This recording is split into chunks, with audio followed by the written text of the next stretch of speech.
এবারের প্রশ্ন আমার বাম দিকের মাইক থেকে।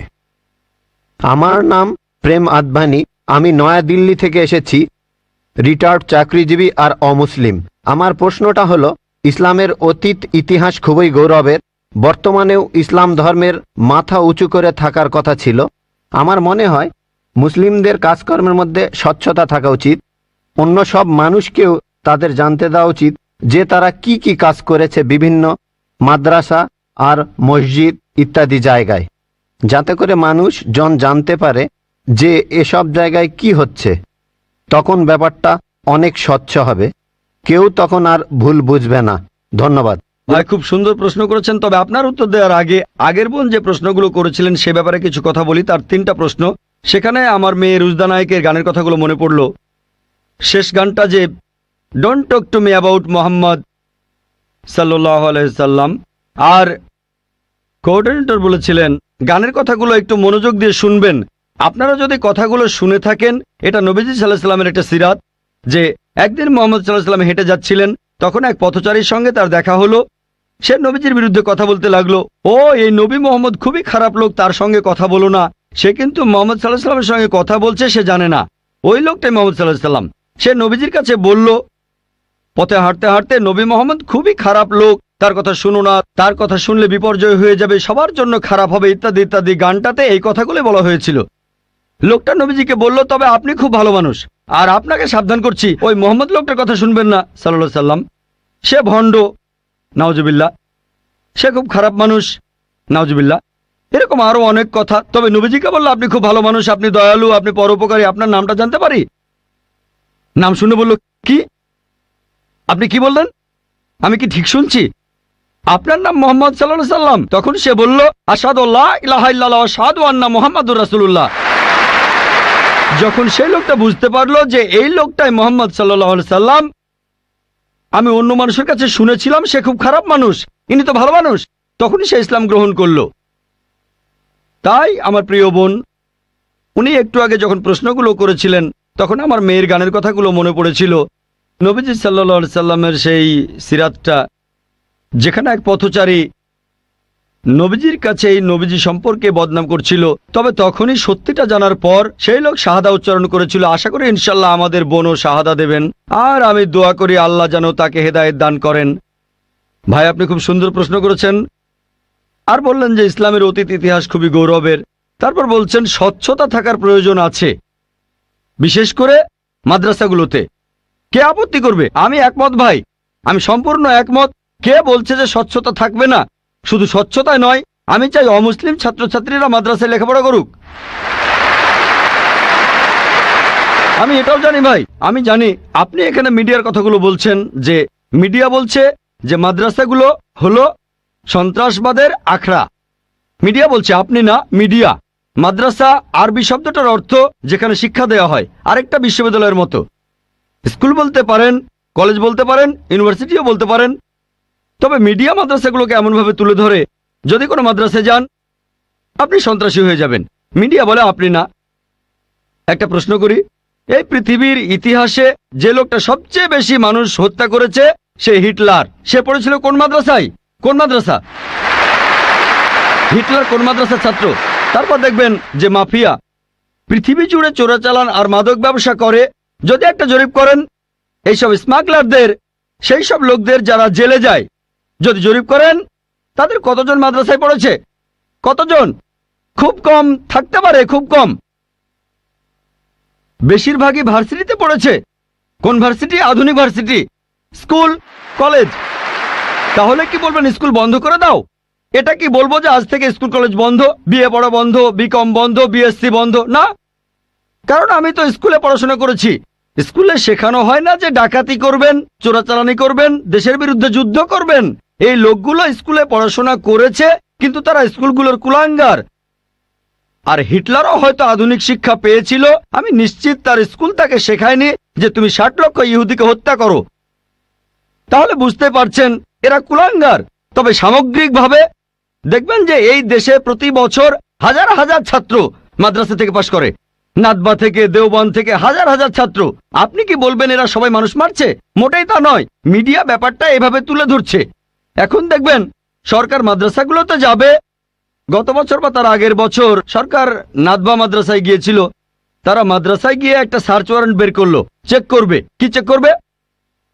আর আলী মিয়া নাদভি রহমতুল্লাহ বললেন ঠিক আছে, আপনারা চেক করেন। তারা সেখানে কিছুই পায়নি। এখন হঠাৎ করে একদিন লাখে একবার, হাজারবারের মধ্যে একবার, কোটিবারের মধ্যে একবার হতে পারে সে মাদ্রাসা থেকে পাশ করার পরে কেউ বিপথে চলে গেছে। তার মানে এই না মাদ্রাসা সন্ত্রাস শেখায়। বরং দেখবেন যে সেই সব লোক যারা স্কুল থেকে পাশ করার পরে আধুনিক শিক্ষা ব্যবস্থায় কলেজে পড়ে, ইউনিভার্সিটিতে পড়ে, যেখান থেকে সার্টিফিকেট পায় বিএ, বিকম, ইঞ্জিনিয়ার, ডাক্তার, এরাই তুলনামূলকভাবে বেশি অন্যায় অপরাধ করে থাকে। আপনি যদি স্বচ্ছতার কথা বলেন, আমিও একমত। কোন মাদ্রাসায় এ কথা বলবে না যে আপনারা এখানে চেক করবেন না। আমাদের মাদ্রাসাগুলো উন্মুক্ত, আমাদের স্কুলে আমরা শেখাই মাশাআল্লাহ, বিভিন্ন ধর্মের উপর শিক্ষা দেই। আমার ছাত্ররা আমার স্কুলের, তারা সাধারণ হিন্দুদের চাইতে হিন্দু ধর্ম সম্পর্কে বেশি জানে, খ্রিস্টান ধর্ম সম্পর্কে বেশি জানে সাধারণ খ্রিস্টানদের চাইতে, ইসলাম ধর্ম সম্পর্কে বেশি জানে সাধারণ মুসলিমদের চাইতে। কারণ এখানে সব ধর্মের উপর গুরুত্ব দেওয়া হয়। তাহলে ভাই আপনি যদি স্বচ্ছতার কথা বলেন, আমি একমত, আপনার সঙ্গে আছি। এ কথা আপনাকে কেউ বলবে না, আমাদের পরীক্ষা করতে পারবেন না। আসেন, তবে নিন্দা করবেন না, নেগেটিভ মেন্টালিটি নিয়ে আসবেন না, খোলা মনে আসেন। কে জানে আল্লাহ হয়তো আপনাকে হেদায়েত করবেন, হয়তো সত্যিটা জানতে পারবেন। হ্যাঁ ভাই, আমি এখানে যেটা বলতে চাচ্ছি যে অমুসলিমরা তারা মাদ্রাসায় এসে নিজের চোখে দেখে যাবে। আমি স্বচ্ছতা বলতে এটাই বোঝাতে চেয়েছি, যাতে করে মানুষের মনে কোনো সন্দেহ না থাকে যে মাদ্রাসায় খারাপ কাজ হচ্ছে, সন্ত্রাসী বানানো হচ্ছে। ভাই খুব সুন্দর প্রশ্ন করেছেন। মাদ্রাসাগুলোকে স্বচ্ছ বানাবো যাতে অমুসলিমরা এসে পড়তে পারে। ভাই প্রথমে আমন্ত্রণ জানাচ্ছি আপনাকে, আপনার ছেলে মেয়েদের আইআরএফে আসেন, আমি আপনাকে আমন্ত্রণ জানাচ্ছি। আর ইসলামিক রিসার্চ ফাউন্ডেশনে একটা লাইব্রেরি আছে। এই লাইব্রেরিটা গোটা ইন্ডিয়ার মধ্যে বিভিন্ন ধর্মগ্রন্থের সংগ্রহের দিক থেকে একটা প্রথম শ্রেণীর লাইব্রেরি। আমাদের লাইব্রেরিতে 200-রও বেশি আলাদা আলাদা বাইবেল আছে। বাইবেলের 50টা এডিশন আছে। শুধু ভগবদ গীতার অনুবাদে আছে 50টা। বেদের অনেকগুলো অনুবাদ আছে, ঋগ্বেদ, যজুর্বেদ, অথর্ববেদ। হয়তো সরকারি লাইব্রেরিতেও এতগুলো বই পাবেন না, হতে পারে আপনার ধর্মীয় প্রতিষ্ঠানের লাইব্রেরিতেও এই বইগুলো পাবেন না। আমরা উৎসাহ দেই, পড়েন আর সত্যের পথে আসেন। আর অন্যদের কথা বাদ দেন, আমি আমন্ত্রণ জানাচ্ছি আপনাকে, আপনার ছেলে মেয়েদের, আপনাদের প্লেনের টিকিটটাও দিয়ে দেব ফ্রি। আইআরএফে আসেন, আপনাকে আমরা স্বাগত জানাবো। পড়েন, তাহলে সত্যটা জানতে পারবো একসাথে ইনশাল্লাহ। মাইক্রোফোনটাকে অন করবেন ভাই। আপনাকে অনেক ধন্যবাদ।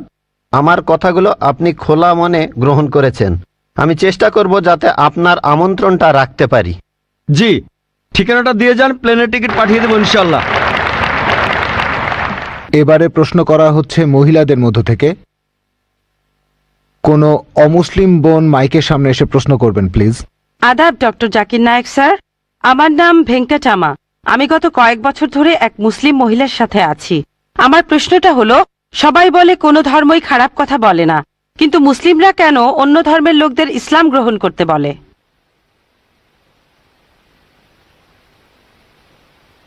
বোন, আপনি বললেন যে আপনি একটা মুসলিম পরিবারের সঙ্গে থাকেন অনেক বছর ধরে।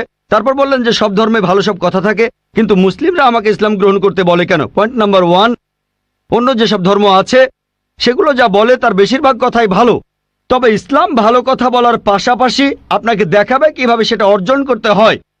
আমি উদাহরণও দিয়েছি, সব ধর্মই বলে চুরি করো না, ইসলাম একই কথা বলে, তবে ইসলাম দেখিয়ে দেয় কিভাবে সেই অবস্থানে যাবেন যেখানে কেউ চুরি করে না। জাকাত দেন, সাহায্য করেন, এরপর কেউ চুরি করলে তার হাত কেটে ফেলেন, তাহলে চুরি করা বন্ধ হয়ে যাবে, কোনো অপরাধ থাকবে না। এজন্যই আমি বলেছিলাম যে ইসলাম ভালো কথা বলার পাশাপাশি আপনাকে দেখিয়ে দেবে কিভাবে সেটা অর্জন করতে হয়। 2 নম্বর পয়েন্ট, আমি বিভিন্ন ধর্মের একজন ছাত্র হিসেবে বলছি, যদি আপনি হিন্দু ধর্মগ্রন্থগুলো মেনে চলেন, মনে হয় আপনি হিন্দু, যদি হিন্দু ধর্মগ্রন্থগুলো মেনে চলেন, যদি একজন ভালো হিন্দু হন, আপনাদের ধর্মগ্রন্থই বলছে ঈশ্বর মাত্র একজন।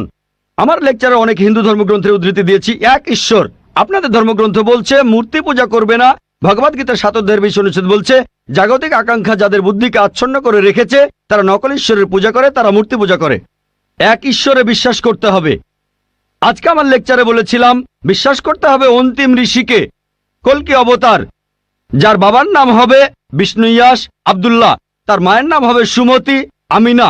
তিনি জন্মগ্রহণ করবেন শাম্বালা নামের গ্রামে মক্কা। তিনি জন্মাবেন শাম্বালা শহরের প্রধানের ঘরে, মক্কার প্রধানের ঘরে। তিনি হবেন পুরো মানুষ জাতির পথপ্রদর্শক। তিনি আলোকপ্রাপ্ত হবেন রাতের বেলায় একটা গুহায়। তিনি উত্তর দিকে গিয়ে আবার ফিরে আসবেন। ঈশ্বর তাকে 8টা গুণ দেবেন। তিনি হবেন পৃথিবীর সব মানুষের পথপ্রদর্শক। তিনি একটা ঘোড়ায় চড়বেন, ডান হাতে থাকবে একটা তরবারি, 4 জন সহচর থাকবে তাকে বিভিন্ন সময় ফেরেশতাগণ সাহায্য করবেন। এরকম আরো অনেক অনেক। এই মানুষটা কে? যদি ভালো হিন্দু হয়ে থাকেন তাহলে আপনিই এই অন্তিম ঋষিকে বিশ্বাস করবেন, তা না হলে আপনি ভালো হিন্দু নেই। যদি ভালো হিন্দু হয়ে থাকেন তাহলে এক ঈশ্বর বিশ্বাস করবেন, তাহলে আপনি মূর্তি পূজা করবেন না। নাতাস্তি প্রতিমা আস্তি, মহান ঈশ্বর, তার কোনো প্রতিমা নেই, তার কোনো প্রতিমূর্তি নেই, তার কোনো ছবি নেই, তার কোনো ফটোগ্রাফ নেই, তার কোনো ভাস্কর্য নেই। আর আমি বিতর্ক করেছি পণ্ডিতদের সাথে, হিন্দু পণ্ডিত, উনারা শঙ্করাচার্য অনেক, সেখানে আমি কথা বলেছি। কোন শঙ্করাচার্যই আমাকে বলেননি ভাই আপনি ভুল বলেছেন, কেউ না। একটা বিতর্ক করেছিলাম শ্রী শ্রী রবিশঙ্করের সাথে 21শে জানুয়ারিতে। তিনি ইন্ডিয়ায় হিন্দুদের মাঝে খুবই জনপ্রিয় গুরু, আর্ট অব লিভিং। আমি তাকে বলেছিলাম আর্ট অব লিভিং এর শ্রেষ্ঠ বই হলো এই পবিত্র কোরআন। আমি তাকে মুসলিমদের এই আর্ট অব লিভিং এ আমন্ত্রণ জানিয়েছিলাম। আমরা সংখ্যায় এখন 130 কোটি, 130 কোটি মুসলিম। আমি তাকে আমন্ত্রণ জানিয়েছিলাম যদি তিনি ধর্মগ্রন্থগুলো মানেন, তিনি বেদের উপরে একজন বিশেষজ্ঞ, তাকে এটা মানতেই হবে। একইভাবে বোন, আপনাকে বুঝতে হবে অন্য সব ধর্মগ্রন্থগুলো হয়তো আল্লাহর বাণী আপনি বলছেন, সময় বদলানোর সাথে সাথে সেগুলোও কিন্তু বদলে গেছে। স্বামী বিবেকানন্দ বলেছেন বেদের 99%ই হারিয়ে গেছে, বাকি যে 1% আছে সেটা আমাদের কঠোরভাবে মানতে হবে। কঠোরভাবে মানে অন্তিম ঋষিকেও মানতে হবে। তাহলে কঠোরভাবে মানলে আপনি মুহাম্মদ সাল্লাল্লাহু আলাইহি সাল্লামকেও মানবেন, আপনি কোরআনকেও মানবেন। আর আমি আপনাকে এখানে আমন্ত্রণ জানাচ্ছি, এই শান্তির ধর্মে আমন্ত্রণ জানাচ্ছি, যাতে করে আপনি আল্লাহর কাছাকাছি আসতে পারেন।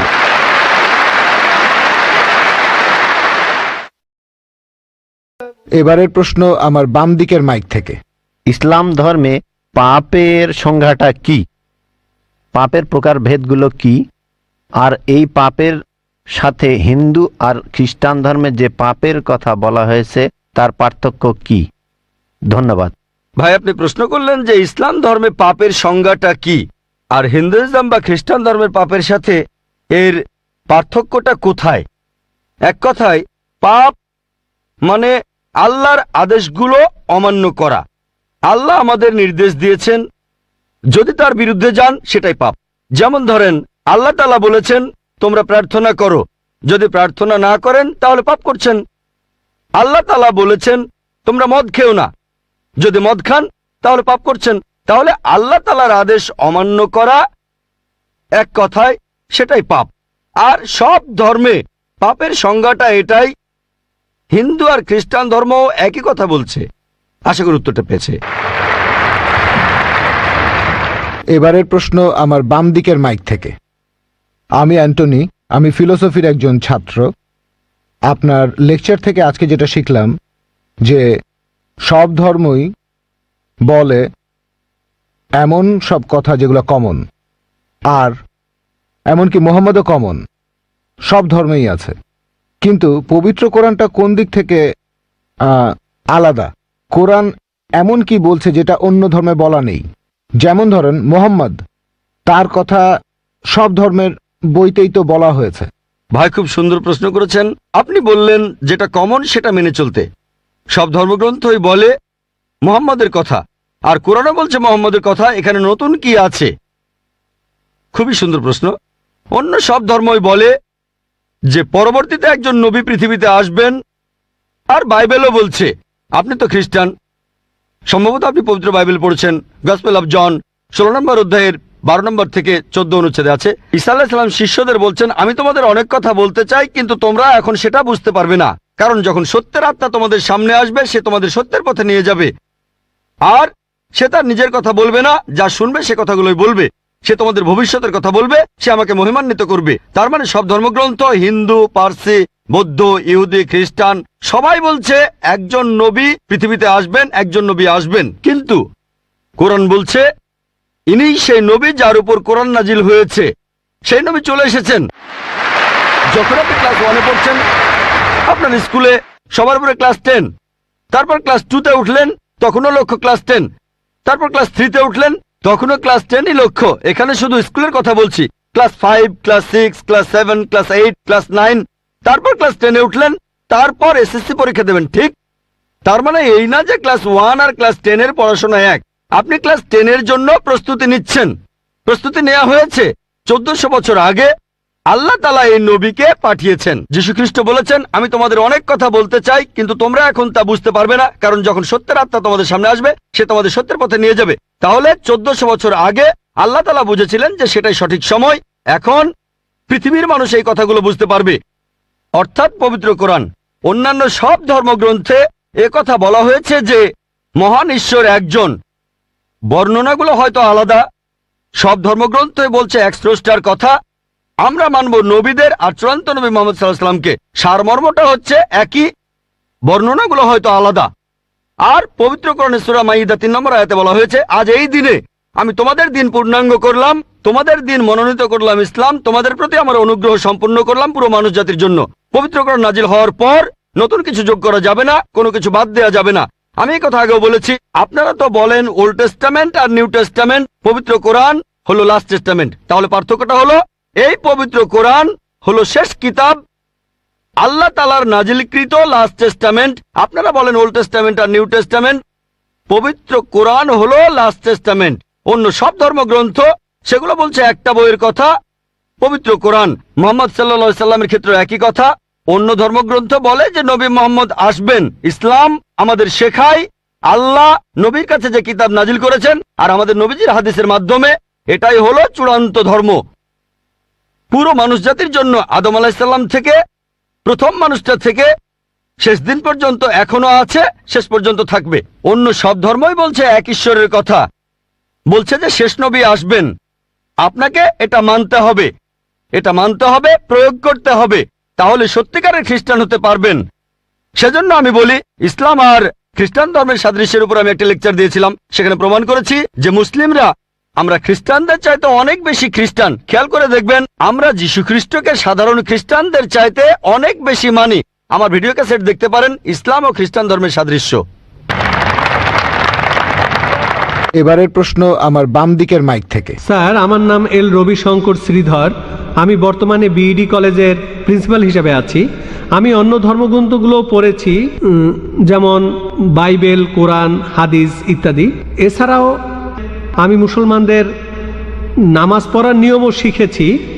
স্যার, একটা হাদিস বলা আছে, নবীজি সাল্লাল্লাহু আলাইহি সাল্লাম এক সিরিয়ানকে বলেছেন যে ধর্ম বদলানোর দরকার নেই, আর তুমি কালিমাও বলো না, তখন প্রয়োজন ছিল।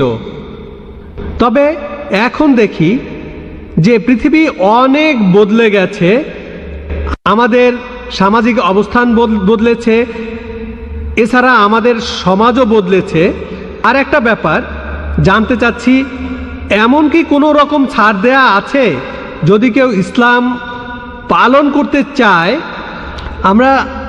আমরা জানি ইসলাম ধর্মের কিছু ব্যাপার ফিজিক্সের মাধ্যমে প্রমাণ করেছেন বিজ্ঞানী ক্যাপরা আর স্টিফেন হকিং, যেমন সময় আর বিশ্বজগৎ কিভাবে সৃষ্টি হলো।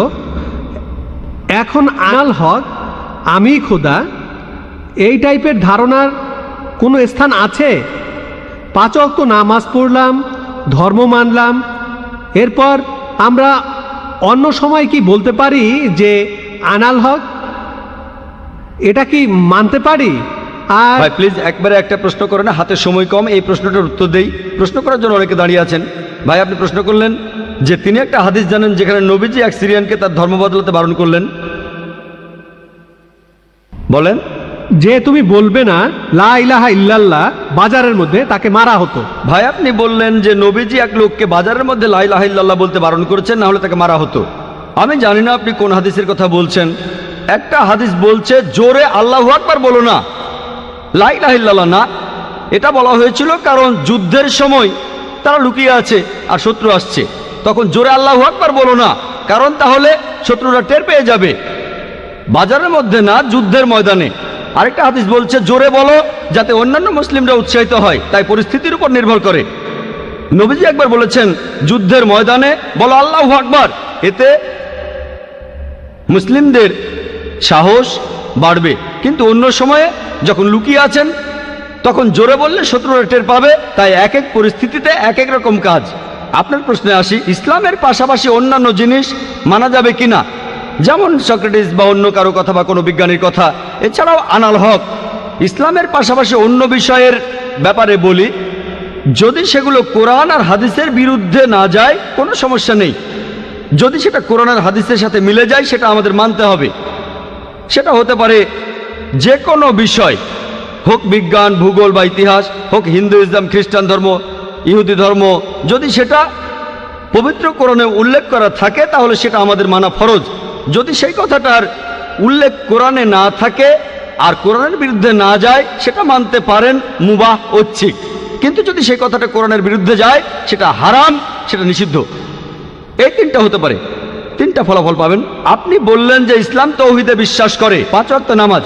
ইসলাম আনাল হকে বিশ্বাস করে কিনা?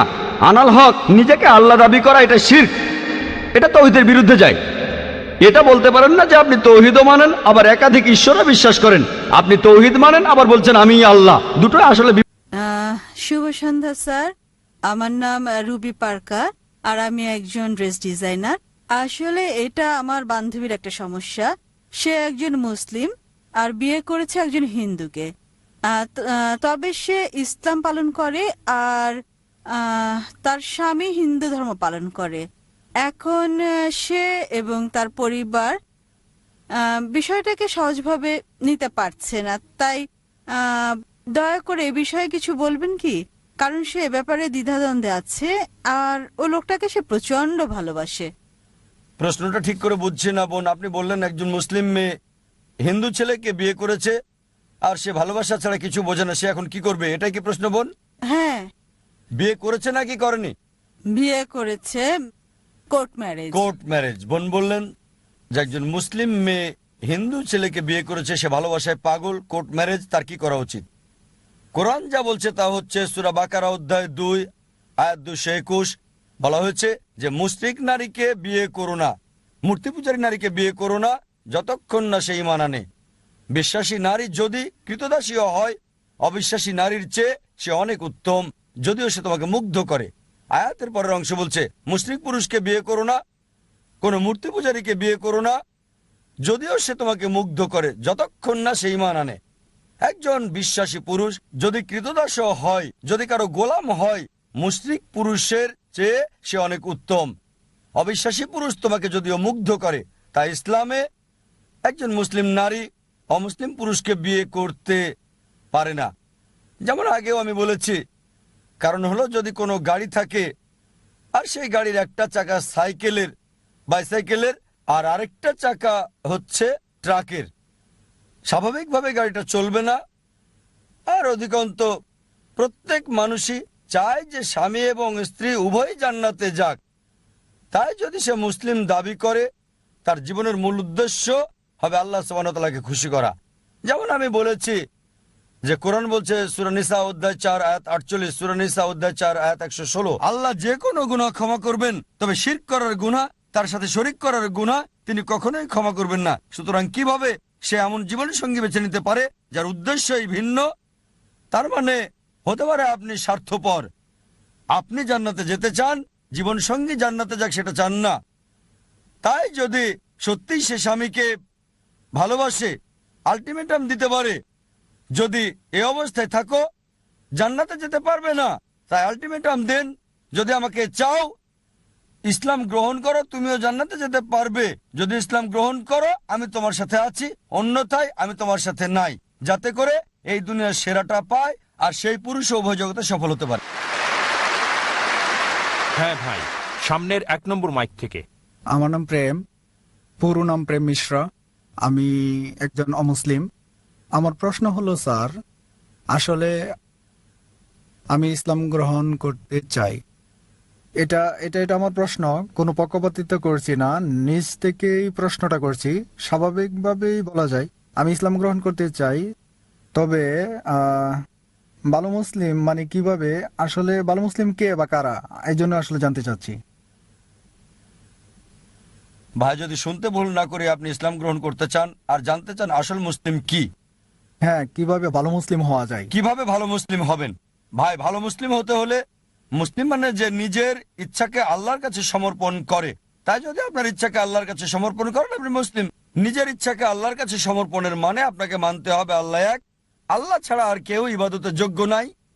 বিশ্বাস করতে হবে মুহাম্মদ সাল্লাল্লাহু আলাইহি ওয়াসাল্লাম সর্বশেষ এবং চূড়ান্ত নবী। আর যখন আপনি কোরআন পড়বেন, যা আমি আগের লেকচারে বলেছি, এটা সর্বশেষ এবং চূড়ান্ত নির্দেশিকা বই মানব জাতির জন্য। তাই যদি কোরআন পড়েন এবং আমল করেন, আল্লাহর নির্দেশ মেনে চলেন, যদি বিরত থাকেন যেগুলো আল্লাহ নিষেধ করেছেন সেগুলো থেকে, তাহলে আপনি একজন সত্যিকারের মুমিন হতে পারবেন।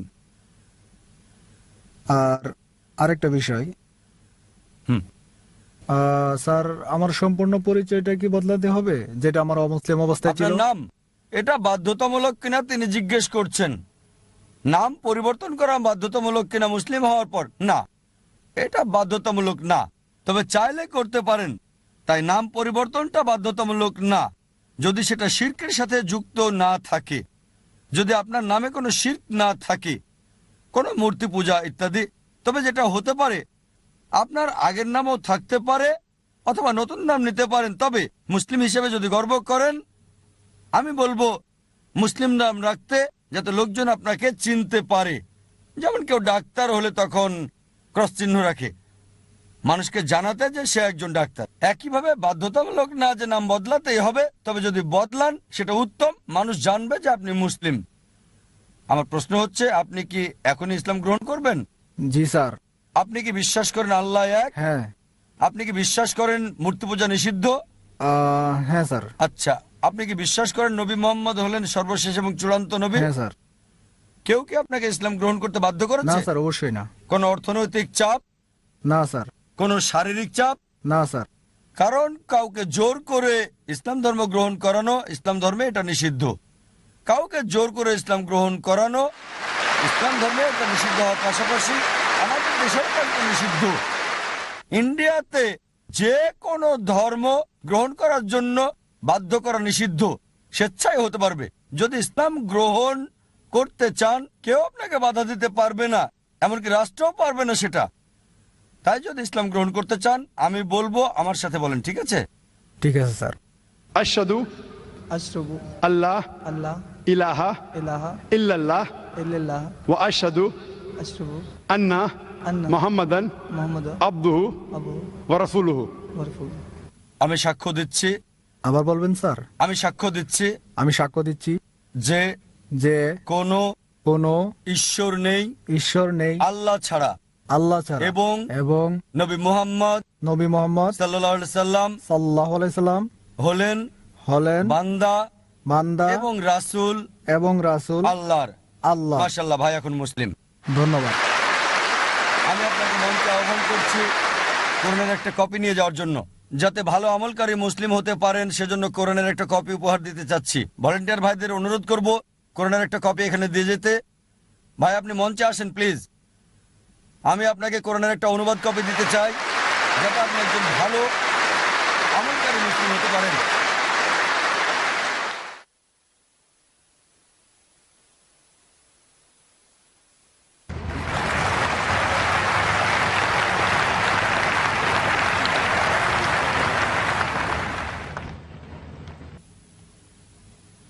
মাশাআল্লাহ, জাযাকাল্লাহ। আল্লাহ সুবহানাহু ওয়া তাআলার কাছে দোয়া করছি, আল্লাহ যেন আপনার ইচ্ছাকে কবুল করেন, আপনাকে যেন জান্নাতে দেন ইনশাআল্লাহ।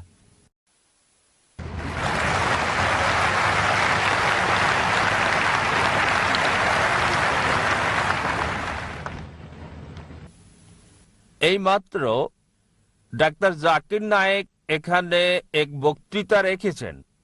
এখানে যত লোক তার এই বক্তৃতা শোনার জন্য এসেছেন, তাদের সবার জন্য আমি আল্লাহর কাছে প্রার্থনা করি যেন তাদের সকলের পরিবার পরিজন যেন সুখী থাকে।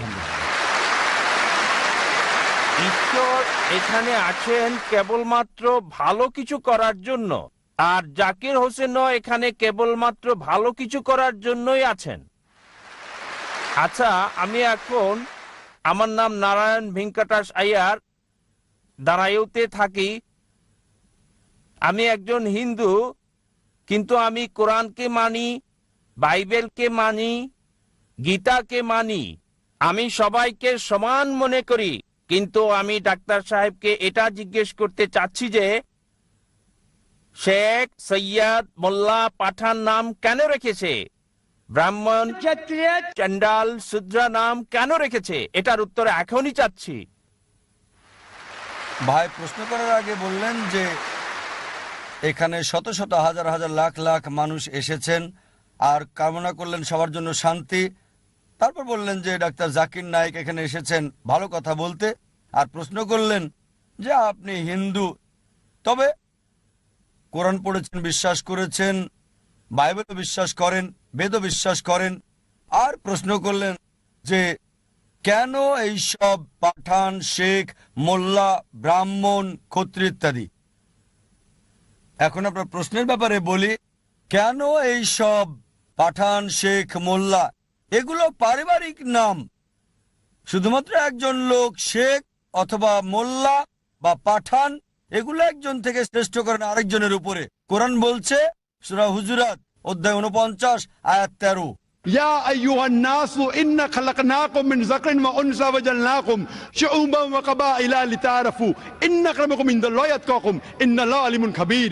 হে মানব জাতি, আমি তোমাদের সৃষ্টি করেছি এক জোড়া পুরুষ এবং নারী থেকে, আর জাতি এবং গোত্রে বিভক্ত করেছি যাতে করে একে অপরকে চিনতে পারো, একে অপরকে ঘৃণা করবে না। সেই বেশি সম্মানিত আল্লাহ সুবহানাহু ওয়া তাআলার কাছে যার রয়েছে তাকওয়া। বিচারের মাপকাঠি আল্লাহ সুবহানাহু ওয়া তাআলার কাছে। এটা লিঙ্গ না, জাতি না, বর্ণ না, বয়স না, সম্পদ না, সেটা তাকওয়া, খোদাভীরুতা আর সৎকর্ম।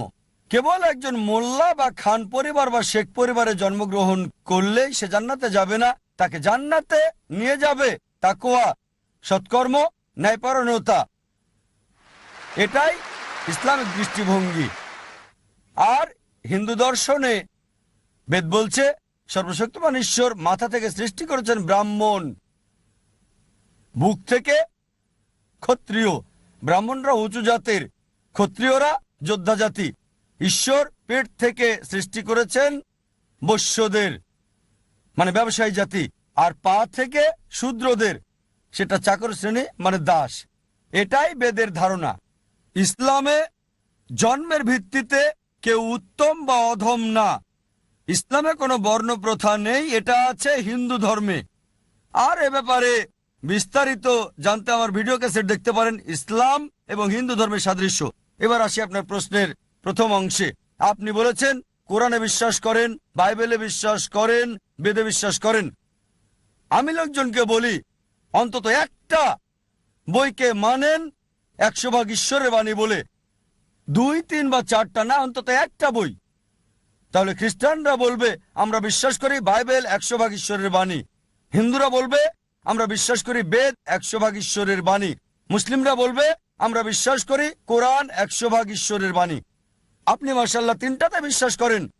আপনি কি জানেন অনেক সাংঘর্ষিক বিষয় আছে কোরআন, বাইবেল আর বেদে? সেগুলোকে বাদ দেন। আমি আপনাকে বলছি কমপক্ষে যেগুলো কমন সেগুলো মানেন। কমপক্ষে যেগুলো কমন বেদে, বাইবেলে, কোরআনে যেগুলো বিশ্বাস করেন সেগুলোই আপনি মানেন। এই সব গ্রন্থে বলছে যে ঈশ্বর কেবলমাত্র একজন। ঈশ্বরের কোনো প্রতিমূর্তি নেই, তার কোনো মূর্তি নেই, তার কোনো ছবি নেই। বলা হয়েছে বাইবেলে বুক অব ডিউটেরোনমি অধ্যায় 6 অনুচ্ছেদ 4, মুসা আলাইহিস সালাম বলেছেন, شما إسرائيلو أدنى هنزل نيخد শোনো হে ইসরায়েলবাসী, ঈশ্বর, আমাদের ঈশ্বর কেবল একজন। যদি হিন্দু গ্রন্থ পড়েন, এটা উল্লেখ আছে ছান্দোগ্য উপনিষদ অধ্যায় 6 অনুচ্ছেদ 2 পরিচ্ছেদ 1, إكم إفيديتيم ঈশ্বর কেবল একজন, দ্বিতীয় কেউ নেই। এটা আছে শ্বেতাসূত্র উপনিষদ অধ্যায় 4 অনুচ্ছেদ 19, যজুর্বেদ অধ্যায় 32 অনুচ্ছেদ 3। نا تسر بتيما أستي সর্বশক্তিমান ঈশ্বরের কোনো প্রতিমা নেই। প্রতিমা সংস্কৃত শব্দ মানে প্রতিমূর্তি, ফটোগ্রাফ, পেন্টিং, ছবি, প্রতিচ্ছবি, ভাস্কর্য, মূর্তি। সর্বশক্তিমান ঈশ্বরের কোনো ফটোগ্রাফ নেই, সর্বশক্তিমান ঈশ্বরের কোনো ছবি নেই, সর্বশক্তিমান ঈশ্বরের কোনো প্রতিচ্ছবি নেই, কোনো পেন্টিং নেই, কোনো ভাস্কর্য নেই, কোনো মূর্তি নেই, কোনো ভাস্কর্য নেই, কোনো রূপরেখা নেই, কোনো স্ট্যাচু নেই। কোরআন একই কথা বলছে সূরা ইখলাস অধ্যায় 112 আয়াত 1 থেকে 4। قل والله أحد الله صمد لم يلد ولم يولد ولم يكن له كفوا أحد। বলো তিনি আল্লাহ এক এবং অদ্বিতীয়, স্বয়ং সম্পূর্ণ চিরস্থায়ী, কাউকে জন্ম দেননি, কখনো জন্ম নেননি, আর কোনো কিছু তার মতো না। আপনাকে জিজ্ঞেস করছি, আপনি কি এক ঈশ্বরে বিশ্বাস করেন? আপনি কি বিশ্বাস করেন এক আল্লাহতে? আমি এখনো ভগবান একজন বলে মনে করি। আপনি কি মূর্তি পূজায় বিশ্বাস করেন? ব্রহ্ম সত্যম জগন মিথ্যা জীবো ব্রহ্মৈব না পরঃ। আপনি মূর্তি পূজা মানেন কি না? না, এটা কি? মূর্তি পূজা? আমি মূর্তি টুর্তি মানি না। মাশাআল্লাহ, মাশাআল্লাহ। আমি রূপরেখা মানি না। ভাই, এক ঈশ্বরে বিশ্বাস করেন, মূর্তি পূজা বিশ্বাস করেন না? আমি আল্লাহ বললে বললে পাপ মুছে যায়, লা বললে পাপ আসার সুযোগ পায় না, তার নামই হলো আল্লাহ। এটা আপনার দেওয়া সংজ্ঞা, পুরো সংজ্ঞা এটা না। রা বললে পাপ মুছে যায়, মা বললে পাপ আসার সুযোগ পায় না, তার নামই হলো রাম। রাম কোনো মানুষের নাম নয়, মানুষের আকার আকৃতি নয়, আকার আকৃতিওয়ালা কোনো কিছু ঈশ্বর নয়। ঈশ্বর শুধুমাত্র বিশ্বাস, আস্থা, এক সত্য। একটা উদাহরণ, দৃশ্যমান কোন ঈশ্বর কেবলমাত্র শান্তির কথা বলে। আপনি এক ধরনের ঈশ্বর, ডাক্তার জাকির হোসেন এক ধরনের ঈশ্বর, যার আহ্বানে এত লোক এসেছে। আপনি যা বললেন, আপনার বেদে লেখা আছে, ঋগ্বেদ বুক নাম্বার 1, হিম নাম্বার 164, অনুচ্ছেদ 46, एकम सत विप्र बहुधा वेदांते। ঈশ্বর এক, সত্য এক, তবে জ্ঞানীরা তাকে ডাকেন বিভিন্ন নামে। আপনি বললেন ডাক্তার জাকির নায়েক ঈশ্বর। ডাক্তার জাকির নায়েক ঈশ্বর না, ঈশ্বর হতেও পারবেন না। আমি ঈশ্বরের সৃষ্টি, আমি আল্লাহর বান্দা, আমি আব্দুল্লাহ, আমি আল্লাহ না। আপনি আমাকে আল্লাহ বললেন আর আমিও আল্লাহ হয়ে গেলাম। আপনার সাথে আমাকেও জাহান্নামের দিকে টানছেন। না, আমি আল্লাহ না, আমি আল্লাহর গোলাম, আমি আল্লাহর বান্দা। ওই তরিকায় কোনো মানুষই আল্লাহ হতে পারে না, ভগবান হতে পারে না, ঈশ্বর হতে পারে না। এই তরিকায় রাম একজন ভালো মানুষ ছিল। আবার আপনি বলছেন সে অবতারও ছিল। অবতার মানে মানে খোদা কর্তৃক প্রেরিত, কিন্তু খোদা না, খোদা প্রেরিত। আপনি আবার বলছেন, যদি বলেন যে রাম হচ্ছে অবতার, এবং মানে সর্বশক্তিমান ঈশ্বর প্রেরিত, এটা বললে আমার কোনো আপত্তি নেই। যদি বলেন রাম আল্লাহর নবী, হতেও পারে আবার নাও হতে পারে, কারণ আমাদের নবীজি মুহাম্মদ সাল্লাল্লাহু আলাইহি ওয়াসাল্লাম বলেছেন 1,24,000 নবী এই পৃথিবীতে এসেছেন। কোরআনে শুধু 25 জনের নাম উল্লেখ করা আছে। রাম হতে পারে ঈশ্বরের নবী, হতে পারে আবার নাও হতে পারে, নিশ্চিত বলতে পারি না। তবে রাম যদি নবী হয়েও থাকে, কৃষ্ণ যদি নবী হয়েও থাকে, তাকে পাঠানো হয়েছিল শুধু সেই সময়ের সেই লোকদের জন্য। এখন সমগ্র মানব জাতি, হোক সে ইন্ডিয়ার, হোক সে আমেরিকার, হোক কানাডা, হোক ইউকে, হোক সৌদি আরবে, তাদের মানতে হবে সর্বশেষ এবং চূড়ান্ত নবী মুহাম্মদ সাল্লাল্লাহু আলাইহি সাল্লামকে। সর্বশেষ এবং চূড়ান্ত নবী মুহাম্মদ সাল্লাল্লাহু আলাইহি সাল্লাম, তার কথা কল্কি পুরাণায় বলা হয়েছে। কল্কি অবতার হিসেবে বলা হয়েছে তার মায়ের নাম হবে সুমতি মানে আমিনা, তার বাবার নাম হবে বিষ্ণু ইয়াস মানে আব্দুল্লাহ। তিনি জন্মগ্রহণ করবেন শান্তির স্থান সাম্বালায় মানে মক্কা। তার জন্ম হবে সাম্বালার শহরের প্রধানের পরিবারে মানে মক্কার প্রধানের ঘরে মানে কুরাইশদের প্রধান। তার 4 জন সঙ্গী থাকবে, খুলাফায়ে রাশেদিনদের কথা বলা হচ্ছে। আরো বলা যায়, যদি সত্যি আপনার গ্রন্থে বিশ্বাস করেন, আপনাকে বিশ্বাস করতে হবে সর্বশেষ এবং চূড়ান্ত নবী মুহাম্মদ সাল্লাল্লাহু আলাইহি সাল্লাম সম্পর্কে। আপনি কি নবী মুহাম্মদকে বিশ্বাস করেন? আপনি কি নবীজি মুহাম্মদকে মানেন? আমি মানি। কোন নবীকে মানেন? আমি পয়গম্বরকে মানি। মুহাম্মদ সাল্লাল্লাহু আলাইহি সাল্লামকে কি মানেন? পয়গম্বর মানি। পয়গম্বর এক ধরনের একজন ঈশ্বর, কেননা এক ধরনের ঈশ্বর না, বলতে হবে ঈশ্বরের বার্তাবাহক। হ্যাঁ, ঈশ্বর বললে তো সবই গেল, ঈশ্বর বললে সবই যাবে, ঈশ্বরের নবী বলতে হবে। আমি 2,63,00,000 বার রাম রাম রাম লিখেছি, কিন্তু এখনো পর্যন্ত রাম আমার কাছে আসেনি। কেন? ঠিক, ভাই বললেন যে তিনি লিখেছেন 20 মিলিয়ন বার রাম রাম রাম, কিন্তু রাম আসেনি এখনো তার কাছে। এজন্যই আমি আপনাকে বলছি, কেবল একজন স্রষ্টা আল্লাহ সুবহানাহু ওয়া তাআলাকে বিশ্বাস করেন এবং সকল নবী রাসূলগণকে বিশ্বাস করেন, অনুসরণ করেন, সর্বশেষ এবং চূড়ান্ত নবী মুহাম্মদ সাল্লাল্লাহু আলাইহি সাল্লামকে। আশা করি। শুভ সন্ধ্যা স্যার। জীবনের উদ্দেশ্য নিয়ে বক্তব্য দেওয়ার জন্য ধন্যবাদ যা আজকে দিয়েছেন। কোরআন থেকে সূরা এবং আয়াতের উদ্ধৃতি দিয়েছেন। সূরা 17-88-তে বলেছে, যদি সব মানুষ এবং জিন একত্রিত হয় একটা কোরআন রচনা করতে, তারা তা করতে পারবে না।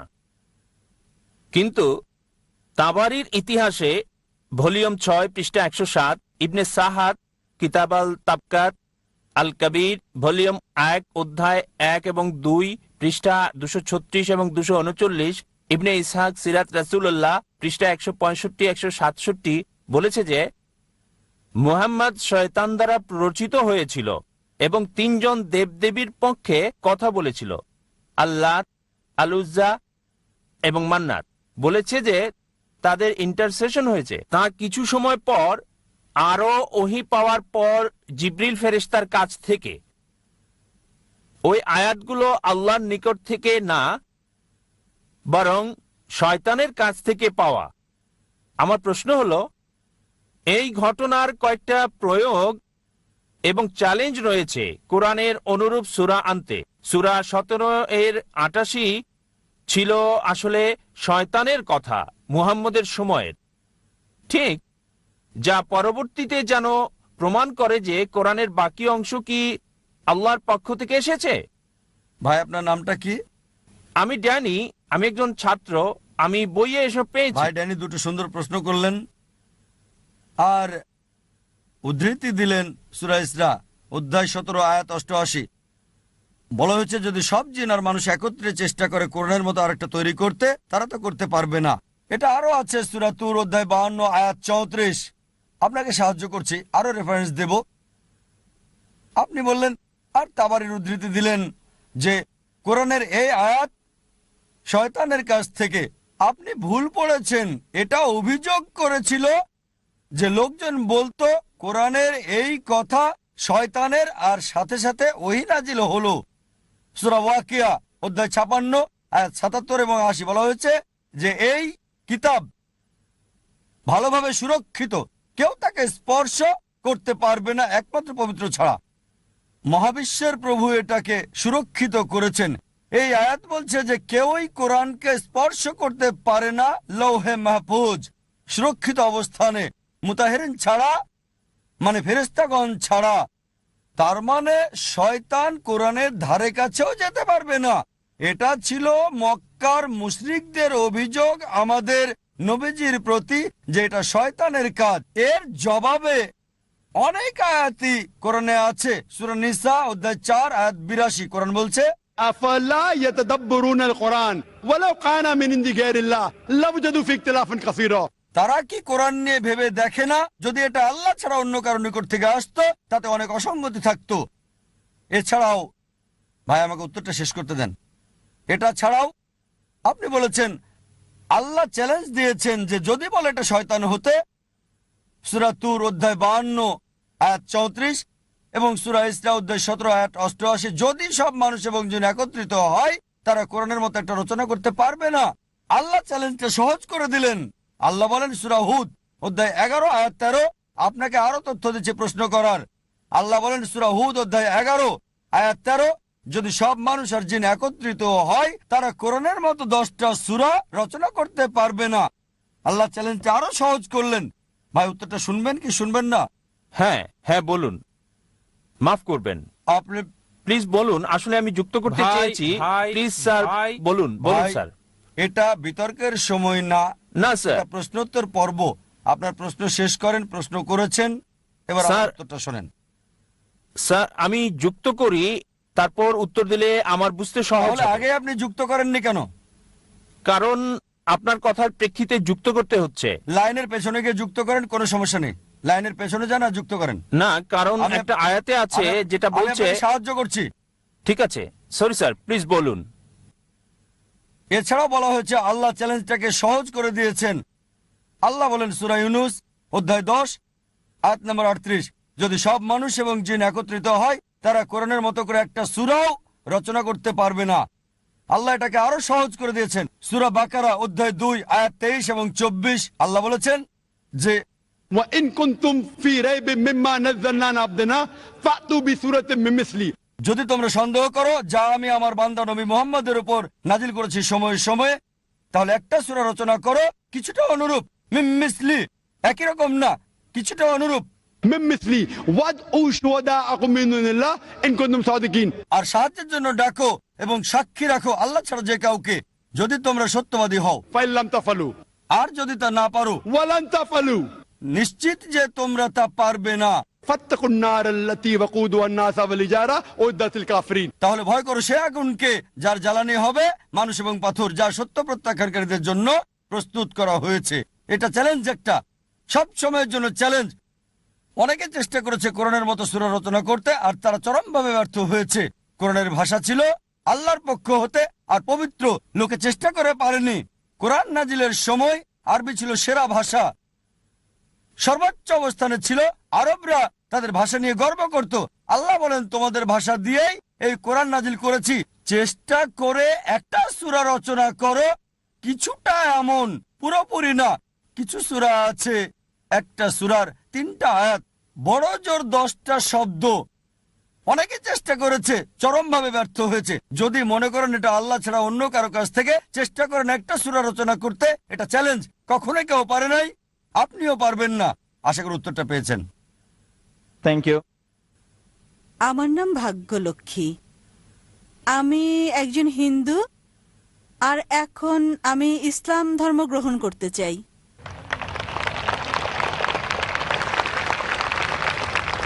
বোন বললেন যে আপনি একজন হিন্দু আর এখন ইসলাম গ্রহণ করতে চান। আপনি কি নিজের ইচ্ছায় এটা করছেন? নিজের ইচ্ছায় কি আপনি ইসলাম গ্রহণ করছেন বোন? হ্যাঁ। কেউ কে আপনাকে বাধ্য করছে এটা করতে? কেউ জোর করেনি, নিজের ইচ্ছায় তা করছি আমি। মাশাআল্লাহ। জিজ্ঞেস করলাম নিজের ইচ্ছায় ইসলাম গ্রহণ করতে চান? তিনি বললেন হ্যাঁ। আপনি কি মানেন যে আল্লাহ এক? জি স্যার। আর আপনি কি এটা মানেন যে মুহাম্মদ সাল্লাল্লাহু আলাইহি ওয়াসাল্লাম হলেন আল্লাহর শেষ নবী? হ্যাঁ মানেন? মানি। আচ্ছা, আমি আপনাকে কালেমা পড়াবো। প্রথমে আরবিতে বলবো, পরে বাংলা করে দেব। আচ্ছা ঠিক আছে।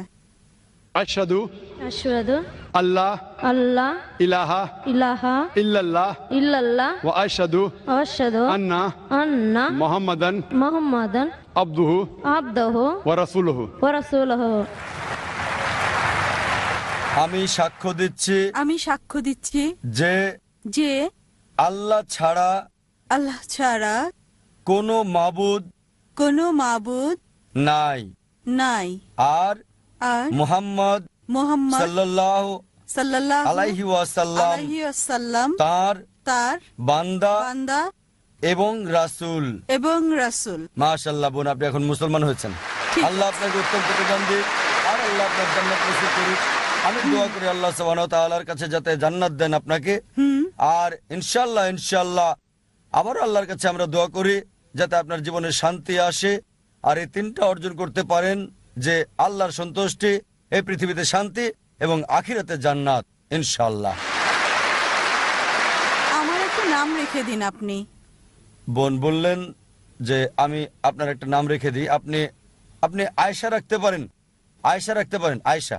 আচ্ছা, আমার নাম রশ্মি সিং। আমি আপনাকে বলতে চাই যে আমি মন থেকে ইসলাম ধর্ম গ্রহণ করতে চাই। আপনি আমাকে কলমা পড়িয়ে দিন। বোন বললেন যে আপনি ইসলাম গ্রহণ করতে চান, আর আমি যেন আপনাকে কলমা পড়িয়ে দিই। বোন, আপনি কি বাংলা বোঝেন? হ্যাঁ। আপনি কি বিশ্বাস করেন আল্লাহ এক? হ্যাঁ। আপনি কি বিশ্বাস করেন মূর্তি পূজা ভুল? জি স্যার। আপনি কি বিশ্বাস করেন নবী মুহাম্মদ সাল্লাল্লাহু আলাইহি সাল্লাম হলেন আল্লাহর শেষ নবী? হ্যাঁ। কেউ কি আপনাকে ইসলাম গ্রহণ করতে বাধ্য করছে? না। কোনো অর্থনৈতিক চাপ? না। কোনো শারীরিক চাপ? না। আপনি কি স্বেচ্ছা ইসলাম গ্রহণ করছেন? জি। ঠিক আছে, ইনশাআল্লাহ আমি কলমা পড়ছি আরবিতে, আপনি সাথে পড়েন।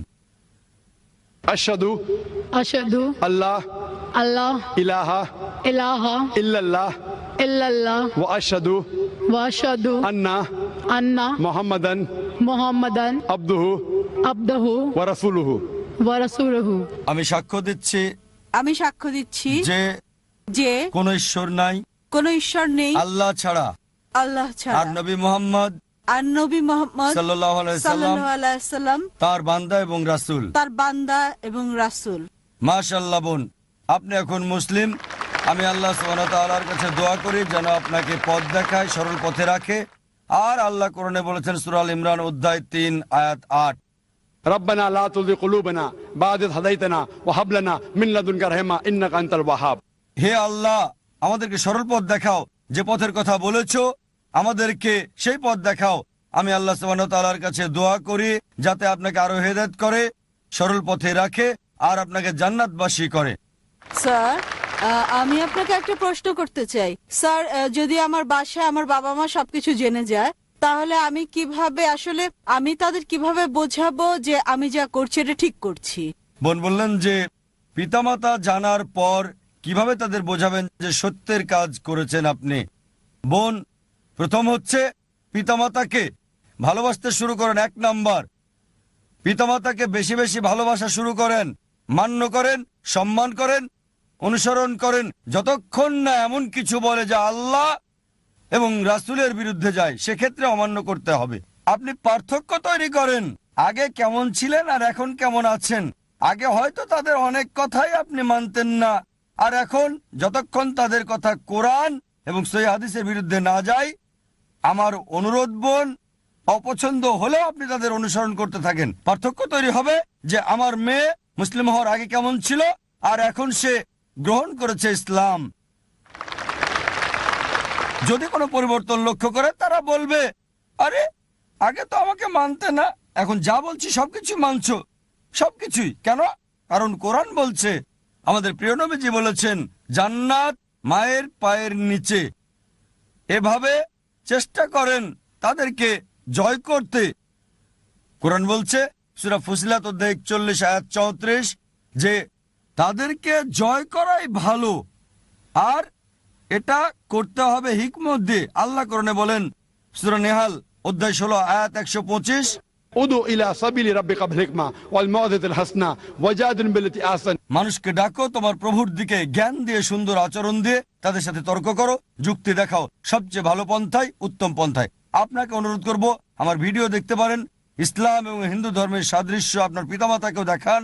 ইনশাআল্লাহ এতে তাদের মন নরম হবে। আমি আল্লাহর কাছে দোয়া করি যেন আল্লাহ আপনার পিতামাতাকেও হেদায়েত দেন এবং আপনার পরিবারের সদস্যদের। ধন্যবাদ স্যার। আমরা আর কোনো প্রশ্ন নিব না। ভলান্টিয়াররা শুধু একজনকে সুযোগ দেওয়ার জন্য অনুরোধ করেছে। আসলে এটাই ছিল শেষ প্রশ্ন, তবে আমরা শুধু শাহাদাটা নিচ্ছি, ইনশাআল্লাহ অন্য প্রোগ্রাম চালিয়ে আপনি যাব। কি বিশ্বাস করেন আল্লাহ এক? ভাই, প্রথম মাইক, আপনি বিশ্বাস করেন আল্লাহ এক? বিশ্বাস করেন আল্লাহ এক? হ্যালো, আসসালামু আলাইকুম। আপনি কি বিশ্বাস করেন আল্লাহ এক?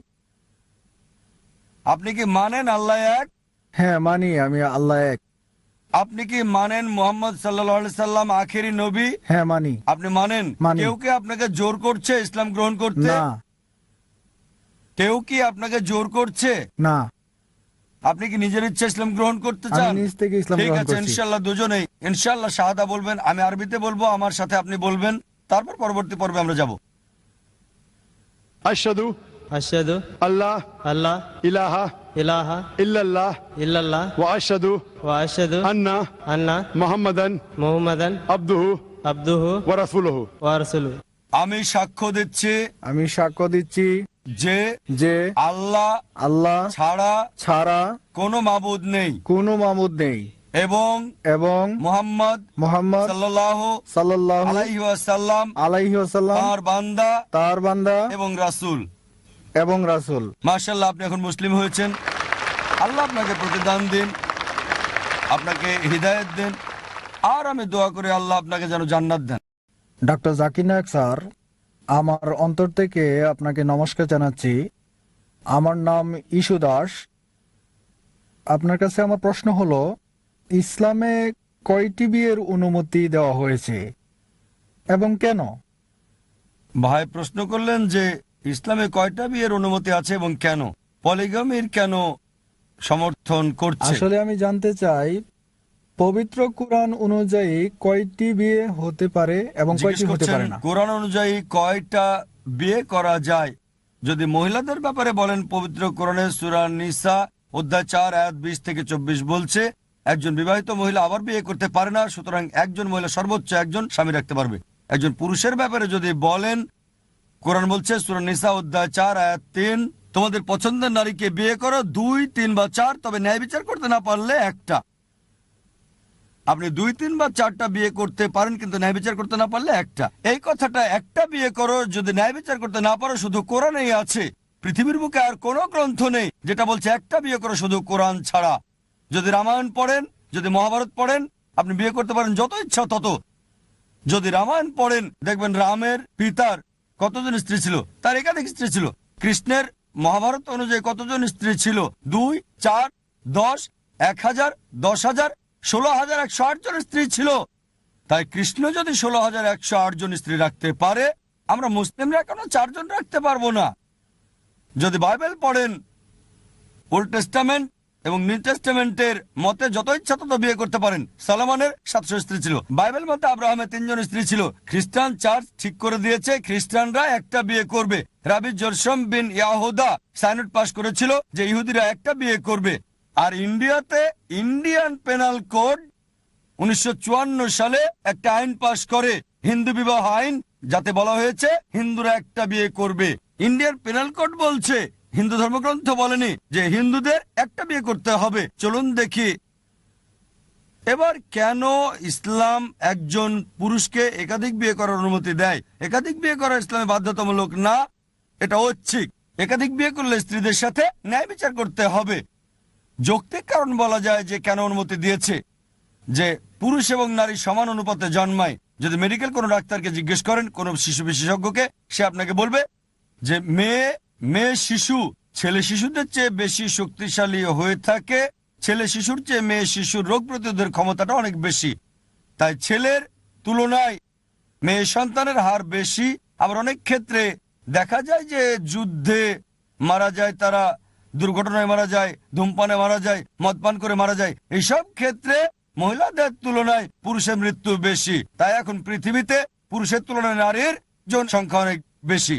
2-1টা তৃতীয় বিশ্বের দেশ বাদে, যেমন ইন্ডিয়া, যেখানে নারীদের তুলনায় পুরুষ অনেক বেশি, কারণ মেয়ে সন্তান হত্যা করা, মেয়ে ভ্রূণ হত্যা করা। প্রতি বছর ইন্ডিয়াতে 1 মিলিয়নেরও বেশি ভ্রূণ হত্যা করা হয় যখন জানে গর্ভের সন্তান মেয়ে। যদি এই অমানবিক কার্যকলাপ বন্ধ করা হয়, তাহলে ইন্ডিয়াতে পুরুষের চেয়ে নারীর সংখ্যা বেশি হবে। শুধু নিউ ইয়র্কে পুরুষের তুলনায় 1 মিলিয়ন নারী বেশি, ইউএসএতে 7.8 মিলিয়ন নারী বেশি, শুধু ইউকেতে 4 মিলিয়ন নারী সেখানে বেশি, শুধু জার্মানিতে পুরুষের তুলনায় 5 মিলিয়ন নারী বেশি, শুধু রাশিয়ায় আছে 9 মিলিয়ন নারী বেশি। আর শুধু আল্লাহ জানেন সারা পৃথিবীতে কত মিলিয়ন নারী বেশি পুরুষের তুলনায়। যদি আপনার সাথে একমত হয় যে একজন একটা মেয়েকে বিয়ে করবে, ধরেন সবাই একটা করে বিয়ে করে নিল, আর আপনার বোন আমেরিকায় থাকে বা আমার বোন আমেরিকায় থাকে, আর সে যদি তখন 7.8 মিলিয়নের মধ্যে পড়ে যায় যারা জীবন সঙ্গী খুঁজে পায়নি, একটা পথই তার জন্য খোলা, হয় সে একজনকে বিয়ে করবে যে আগে বিয়ে করেছে, না হয় পাবলিক সম্পত্তি হয়ে যাবে। পাবলিক সম্পত্তি এমন বাজে কথা, এটাই সবচেয়ে ভালো শব্দ ব্যবহার করেছি, এর চেয়ে ভালো শব্দ আর আমি পাইনি। আর যে কোনো সভ্য মহিলাকে যদি এই অপশনটা দিলে, সে তাকেই বিয়ে করবে যার ইতিমধ্যে স্ত্রী রয়েছে, না হলে হয়ে যাবে পাবলিকের সম্পত্তি। আশা করি উত্তরটা পেয়েছেন।